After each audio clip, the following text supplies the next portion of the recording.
Students, आज हम entity second year का यूनिट नंबर फर्स्ट का क्वेश्चन नंबर 6 पढ़ेंगे। तो क्वेश्चन नंबर 6 क्या है? मनोविज्ञान की प्रकृति की विवेचना कीजिए और इसके प्रमुख लक्ष्यों को स्पष्ट कीजिए। तो हमें मनोविज्ञान की प्रकृति का पता लगाना है कि मनोविज्ञान की प्रकृति है वो वैज्ञानिक है या नहीं है, विज्ञान से रिलेटेड है या विज्ञान से रिलेटेड नहीं है। तो इस क्वेश्चन को चलिए हम पढ़ते हैं कि ये एक विज्ञान है या नहीं है। तो इसके तथ्य हम देखेंगे। साधारण दृष्टिकोण से विचार करते हुए कहा जा सकता है कि मनोविज्ञान मूल रूप से विज्ञान है, अर्थात उसका स्वरूप प्रकृति दृष्टिकोण वैज्ञानिक है। क्यों? क्योंकि कुछ तथ्य ऐसे होते हैं जिनका पूर्वानुमान लगाया जा सकता है और इसमें क्या होते हैं, जो आविष्कार वगैरह जैसे साइंस में होते हैं वैसे मनोविज्ञान में भी होते हैं। इसीलिए कुछ एक चीजें ऐसी हैं जिनके आधार पर क्या कहा गया कि मनोविज्ञान है, इसकी प्रकृति क्या है, विज्ञान है। इसके साथ साथ हम यह भी कह सकते हैं कि मनोविज्ञान भौतिक विज्ञानों की श्रेणी में नहीं वरन सामाजिक विज्ञानों की श्रेणी में आता है। अब मनोविज्ञान ये भी नहीं है कि इसकी भौतिक श्रेणी है, इसकी श्रेणी क्या है, सामाजिक विज्ञान, समाज का विज्ञान है। लेकिन शास्त्रीय दृष्टिकोण से मनोविज्ञान की जो प्रकृति तथा विशेषताओं का निर्धारण करने के लिए यह आवश्यक है कि सबसे पहले यह स्पष्ट किया जाए कि मूलभूत रूप से विज्ञान क्या है। तो सबसे पहले हमें यह पता लगाना है कि विज्ञान क्या है, विज्ञान की प्रकृति क्या है और मनोविज्ञान विज्ञान है या नहीं है। और विज्ञान के आवश्यक तत्व कौन कौन से हैं या क्या है? तो सामान्य रूप से भौतिक शास्त्र है, रसायन शास्त्र है, जीव विज्ञान है आदि विषयों को विज्ञान माना जाता है। लेकिन यह धारणा गलत है। वास्तव में कोई भी अध्ययन क्षेत्र विषय सामग्री के आधार पर विज्ञान के वर्ग में शामिल नहीं किया जा सकता, क्योंकि सिर्फ विषय सामग्री ही नहीं होती। विषय सामग्री के आधार पर हम इसको विज्ञान नहीं कह सकते। यदि विषय सामग्री के आधार पर किसी ज्ञान को विज्ञान की संज्ञा दी जाने लगी तो समस्या उत्पन्न होगी। फिर तो प्रत्येक सब्जेक्ट विज्ञान बन जाएगा। भिन्न भिन्न विषय सामग्री वाले ज्ञान को विज्ञान कहना संभव नहीं होगा, क्योंकि जितने भी सब्जेक्ट है, कोई भी सब्जेक्ट है, उसकी विषय सामग्री तो होगी, लेकिन विषय सामग्री होने के कारण हम उसको विज्ञान कहे, ये बात है वो गलत है। इस स्थिति में रसायन शास्त्र तथा जीव शास्त्र दोनों को ही एक समान विज्ञान दे पाना है वो क्या नहीं होगा, संभव नहीं होगा। तो दोनों को है वो हम विज्ञान है वो नहीं कह सकते हैं, रसायन शास्त्र को और जीव शास्त्र को। उसके बाद लेकिन यह धारणा गलत है कि वास्तव में कोई भी अध्ययन क्षेत्र विषय सामग्री के आधार पर विज्ञान में शामिल नहीं किया जा सकता। यदि विषय सामग्री के आधार पर किसी ज्ञान को विज्ञान की संज्ञा दी जाने लगी तो समस्या उत्पन्न हो जाएगी और भिन्न भिन्न विषय सामग्री वाले ज्ञान को विज्ञान कहना संभव नहीं है। अब ये रसायन शास्त्र है, जीव शास्त्र है, तो ये दोनों एक समान विज्ञान का नाम देना है वो संभव नहीं होगा, क्योंकि इन दोनों की विषय सामग्री में पर्याप्त अंतर है। अब जीव शास्त्र में अलग सामग्री है, रसायन शास्त्र में अलग सामग्री है, तो दोनों में ही क्या है, अलग अलग है। लोनपर्व ने इस तथ्य को इन तथ्यों में व्यक्त किया है। विषय सामग्री के आधार पर विज्ञान की परिभाषा करने का प्रयत्न केवल भ्रम में डालना है। तो इन्होंने क्या कहा था कि सिर्फ विषय सामग्री देख के हम किसी भी सब्जेक्ट को विज्ञान में शामिल नहीं कर सकते, उसकी प्रत्येक चीज है वो हमें देखनी पड़ेगी। यह प्रश्न उत्पन्न होता है कि वास्तव में कौन सी कसौटी है जो किसी भी ज्ञान को विषय को विज्ञान की संज्ञा देती है। तो हम वो विषय क्षेत्र देखेंगे जिससे किसी सब्जेक्ट को हम विज्ञान में शामिल कर सकते हैं या नहीं कर सकते, उन तथ्यों का हम अध्ययन करेंगे। इस समस्या का समाधान विभिन्न विद्वानों ने अपने अपने ढंग से प्रस्तुत किया है। अब देखेंगे विज्ञान क्या है। तो सबसे पहला क्वेश्चन हमारा क्या था कि ये जो हमारा जो समाजशास्त्र है या हमारा जो बाल विज्ञान है, मनोविज्ञान को हम साइंस में शामिल कर सकते हैं या नहीं कर सकते हैं। तो ये हम क्लियर करेंगे कि विज्ञान के कौन कौन से तथ्य हैं, विज्ञान क्या है जिसके आधार पर हम किसी भी सब्जेक्ट को विज्ञान की श्रेणी में रख सकते हैं। तो चलिए देखते हैं। गिलिन ने विज्ञान की पहचान को इन शब्दों में प्रस्तुत किया है: जिस क्षेत्र का हम अध्ययन करना चाहते हैं उसकी और उसके एक निश्चित प्रकार की पद्धति ही विज्ञान की वास्तविक पहचान है। तो उसकी एक विज्ञान में अगर शामिल करते हैं तो उसकी एक विशेष पद्धति होगी। प्रस्तुत कथन से स्पष्ट है कि यदि किसी विषय में अनुसंधान तथा अध्ययन करने हेतु एक निर्धारित निर्धारित विधि को अपनाया जाए तो उस विषय को विज्ञान कहेंगे। तो इन्होंने क्या कहा, दो चीजों को शामिल किया, एक तो विषय में क्या होना चाहिए, अनुसंधान होना चाहिए, और दूसरा इसको अध्ययन करने की जो निर्धारित विधि होनी चाहिए, तभी कोई भी सब्जेक्ट है वो विज्ञान में जाएगा। तो अनुसंधान और अध्ययन करने की निर्धारित विधि दोनों को विज्ञान कहेंगे। इस प्रकार हम कह सकते हैं कि अध्ययन पद्धति द्वारा विज्ञान का निर्धारण होता है, न कि विषय वस्तु के द्वारा। तो कोई भी सब्जेक्ट हो उसकी विषय वस्तु को विज्ञान नहीं मानेंगे, बल्कि उसमें अनुसंधान है या नहीं, उसकी विषय सामग्री है वो निर्धारित है या नहीं है, तो उसको विज्ञान की श्रेणी में हम रखेंगे। तो उसके वैज्ञानिक पद्धति द्वारा किया गया प्रति अध्ययन वैज्ञानिक अध्ययन कहलाता है। तो वैज्ञानिक अध्ययन कौन सा होता है, जो वैज्ञानिक पद्धति के द्वारा किया जाता है। इस प्रकार से प्राप्त ज्ञान को वैज्ञानिक अध्ययन कहते हैं। विज्ञान या वैज्ञानिक कार्य इस प्रकार के ज्ञान को ग्रहण करना है। इस तथ्य को कार्ल पियर्सन ने इन शब्दों में भी प्रस्तुत किया है, तथ्यों का वर्गीकरण और उनके अनुक्रम द्वारा सापेक्षिक महत्व को जानना ही विज्ञान कहलाता है। तो ये अलग अलग मनोवैज्ञानिकों ने अपने अपने डेफिनेशन दी है कि विज्ञान है उसमें कौन कौन से विषयों को शामिल किया जाएगा और कब हम एक सब्जेक्ट को है वो विज्ञान कहेंगे। तो पहली चीज गिलिन ने क्या कहा था कि उसमें पहली चीज होनी चाहिए अनुसंधान, और दूसरी क्या होनी चाहिए, उसकी जो पद्धति है वो क्या होनी चाहिए, वैज्ञानिक होनी चाहिए। उसके बाद देखिए विज्ञान की विशेषताएं कौन कौन सी होती हैं। तो इसकी निम्नलिखित विशेषताएं हैं। सबसे पहले है समस्त वैज्ञानिक अध्ययन होते हैं वो तथ्यात्मक होते हैं। विज्ञान के जो कोई भी विषय सामग्री होती है वो तथ्यों के रूप में होती है, अर्थात विज्ञान तथ्यों का अध्ययन कहलाता है, आदर्शों का नहीं कहलाता। उसके बाद देखिए सेकंड, वैज्ञानिक अध्ययन के लिए एक विशिष्ट पद्धति को अपनाया जाता है जिसे वैज्ञानिक पद्धति कहते हैं। तो विज्ञान के अध्ययन के लिए पद्धति भी क्या होती है, विशिष्ट होती है। वैज्ञानिक नियम और सिद्धांत क्या होते हैं, सत्यापनशील होते हैं।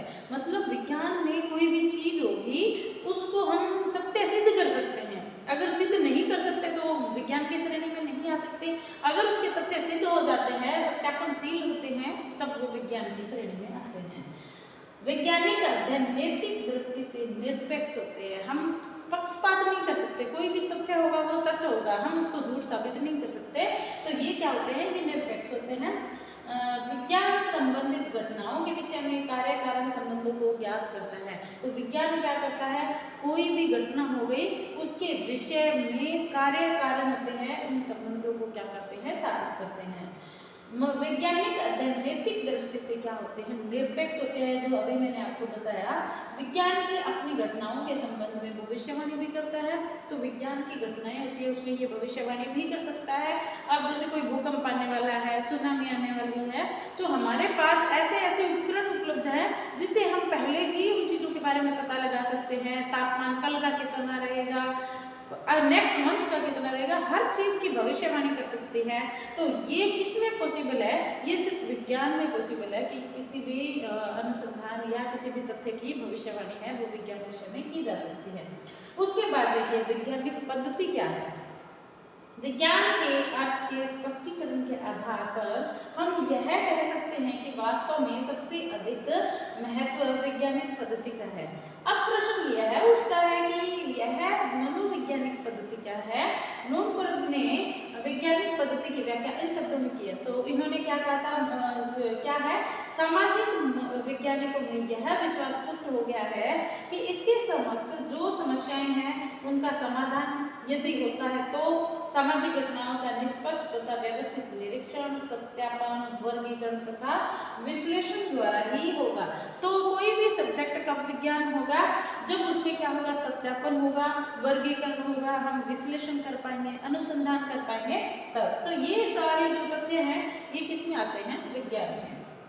इसी दृष्टिकोण को उसके अत्यंत ठोस व सफल रूप में मोटे तौर पर वैज्ञानिक पद्धति कहते हैं। तो ये सारे तथ्य जिसमें होते हैं, वर्गीकरण होता है, विश्लेषण होता है, अनुसंधान होता है, तो यही क्या होती है, वैज्ञानिक पद्धति होती है। प्रस्तुत कथन से स्पष्ट होता है कि जिस व्यवस्थित अध्ययन पद्धति में निरीक्षण, सत्यापन, वर्गीकरण, विश्लेषण आदि मुख्य चरण होते हैं, जैसे मैंने अभी आपको बताया कि जो वैज्ञानिक पद्धति होती है उसमें क्या होता है, सत्यापन होता है, वर्गीकरण होता है, विश्लेषण होता है, ये चीजें क्या होती हैं, मुख्य 4 चरण होते हैं और उन्हें वैज्ञानिक पद्धति कहते हैं। वैज्ञानिक पद्धति को भी श्री थाउलेस ने इन शब्दों में स्पष्ट किया है कि वैज्ञानिक पद्धति है वो सामान्य नियमों की खोज के लक्ष्य की प्राप्ति हेतु प्रविधियों की व्यवस्था है जो विभिन्न विज्ञानों में भिन्न भिन्न होते हुए भी एक सामान्य प्रकृति को बनाए रखती है। तो इसके क्या होती हैं, विभिन्न विज्ञानों में इसके तथ्य अलग अलग होते हुए भी उनमें क्या होता है, इनके सामान्यीकरण की पद्धति होती है।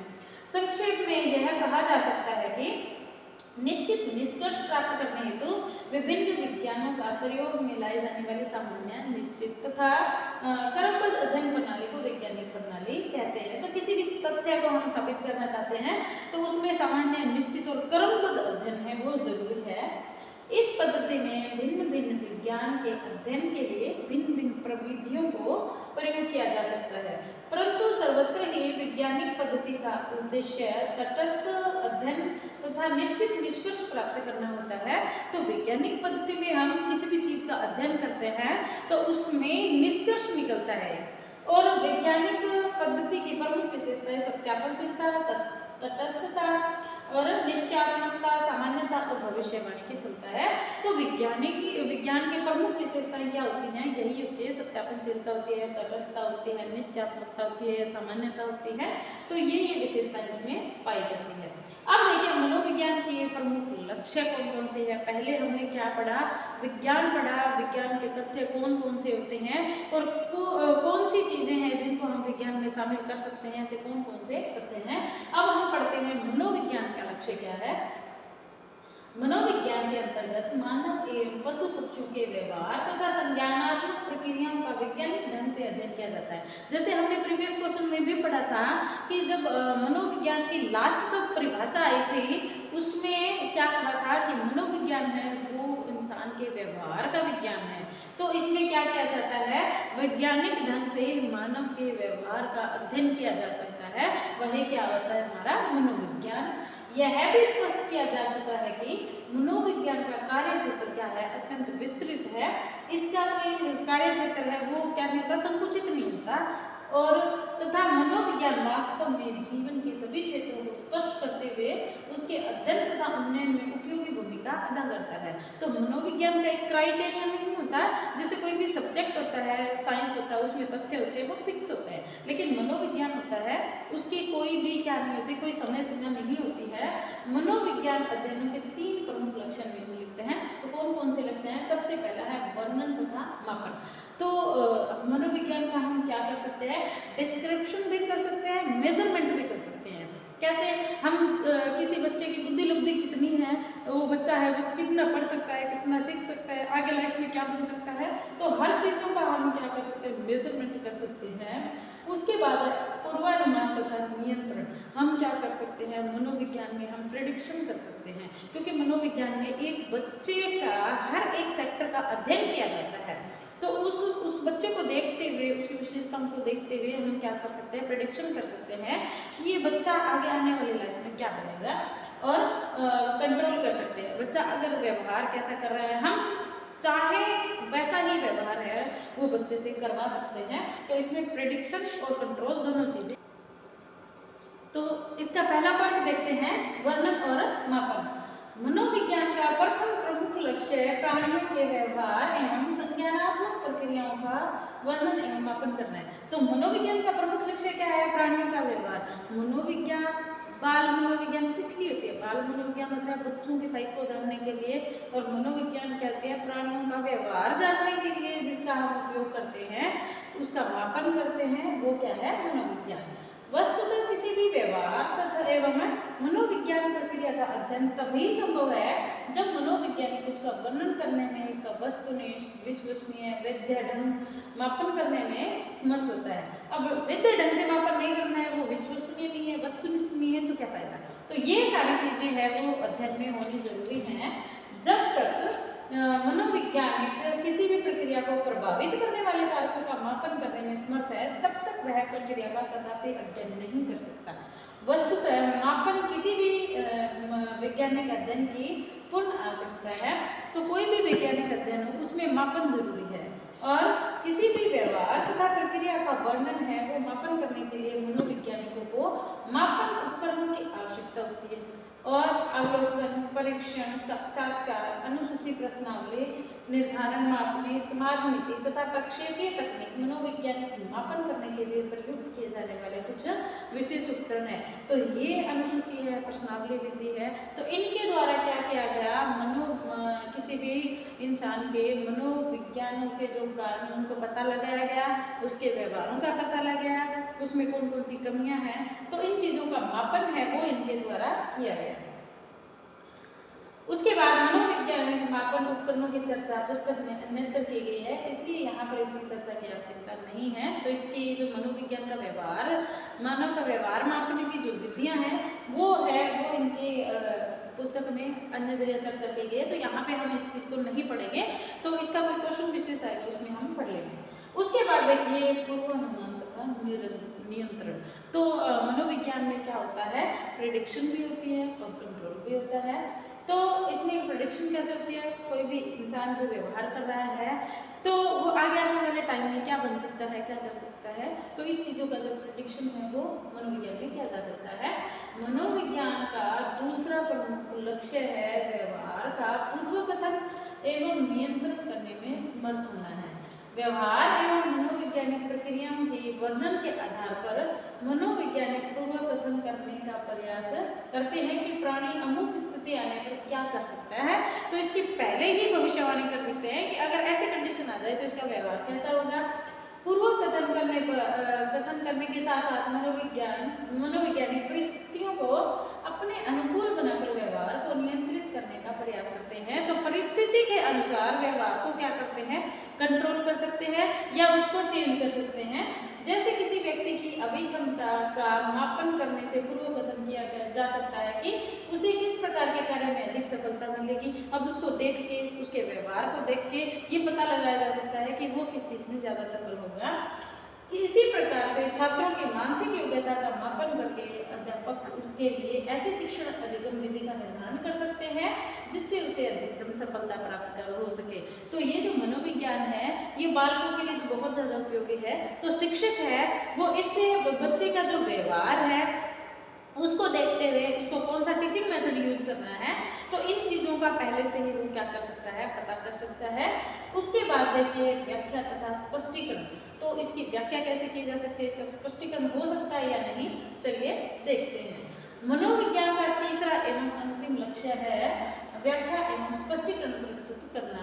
व्यवहार एवं मनोविज्ञान प्रक्रियाओं की व्याख्या करने के लिए मनोवैज्ञानिक सिद्धांतों का प्रतिपादन करते हैं एवं उन सिद्धांतों की सहायता से कार्य कारण संबंधों को स्पष्ट कर सकते हैं। बच्चा है, कोई व्यवहार कर रहा है, वो क्यों कर रहा है, उसके पीछे रीजन क्या है और उसका सॉल्यूशन कैसे करना है, तो इन सारी चीजों का पता है वो लगाया जा सकता है। सिद्धांतों के प्रतिपादन के लिए मनोवैज्ञानिकों के द्वारा वैज्ञानिक विधि का अनुसरण किया जा सकता है। तो कोई भी सिद्धांत है उसका पता लगाने के लिए मनोवैज्ञानिक विधि का अनुसरण है वो कर सकते हैं। जैसे किसी बच्चे की बुद्धि लब्धि पता करनी है, इसकी बुद्धि लब्धि कितनी है, तो इससे क्या करता है, वैज्ञानिक विधि का उपयोग करेगा। ठीक है, तो वस्तुतः व्यवहार की व्याख्या करना मनोविज्ञान का सर्वाधिक महत्वपूर्ण एवं सार्थक लक्ष्य है। तो व्यवहार की व्याख्या करना, तो इसका मेन लक्ष्य क्या है, कोई आदमी व्यवहार कर रहा है तो अच्छा व्यवहार कर रहा है, बुरा कर रहा है, उसके पीछे के रीजन क्या है। तो सबसे मेन जो परिभाषा थी वो क्या थी, व्यवहार का विज्ञान, जो किसने दिया था, वाटसन ने कहा था कि मानव ये जो मनोविज्ञान है ये मानव के व्यवहार का अध्ययन है। तो इस प्रकार है जो मेन रूप से मनोविज्ञान की परिभाषा है उसमें व्यवहार के सबसे पहले आत्मा का अध्ययन कहा गया, चेतना का अध्ययन कहा गया, तो लास्ट में आते आते इसकी परिभाषा किसमें चेंज होगी, व्यवहार के विज्ञान में। मनोविज्ञान के उपरोक्त तीनों लक्ष्य परस्पर एक दूसरे से संबंधित हैं, वे परस्पर एक दूसरे पे आश्रित भी हैं। तीनों है, प्रेडिक्शन है, ये स्पष्टीकरण है, व्याख्या करना है, वैज्ञानिक अध्ययन है, तो ये तीनों चीजें एक दूसरे पर क्या है, डिपेंडेंट है।